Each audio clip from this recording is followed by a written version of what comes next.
આજે અમે વડોદરા મહાનગરપાલિકાના કમિશનરશ્રીને મોજે અટલાદરાની જે જમીન છે એ જમીનના સર્વે નંબર 267ની અંદર ગોપીનાથજીનો શોરૂમ બનાવેલો છે અને એ શોરૂમમાં 60% જે જમીન છે એ શોરૂમને માલિકીની છે, પણ 40% જે જમીન છે એ કપાતની અંદર ગયેલી જમીન છે અને ખેડૂતે જે તે ટાઈમે પ્લોટ વેલિડેશન લેતી સમયે બહુ સ્પષ્ટપણે કીધું હતું કે 40% જમીનમાં રોડ જાય છે, રોડની માલિકી કોર્પોરેશનની છે અને આજે કોર્પોરેશનની માલિકીની જમીનની અંદર જે રીતે ચારે બાજુ દબાણ કરવામાં આવ્યું છે અને જે કોમન વોલ કરી દેવામાં આવી છે, જેથી આજુબાજુના ખેડૂતોને ભારે હાલાકીનો સામનો કરવો પડી રહ્યો હતો.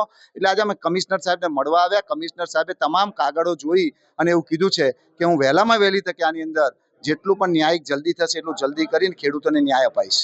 ત્યાં ગોપીનાથજી ગ્રુપ દ્વારા મહિન્દ્રાનો શોરૂમનું અત્યારે જ હમણાં નવરાત્રિમાં જ ઓપનિંગ થયું છે.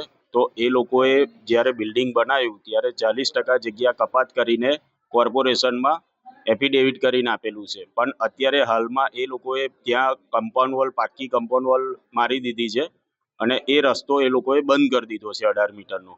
જે 18 મીટરનો રસ્તો ખોલવા અમે અહીંયા માંગ લઈને આવ્યા છે કમિશનર સાહેબની ઓફિસમાં.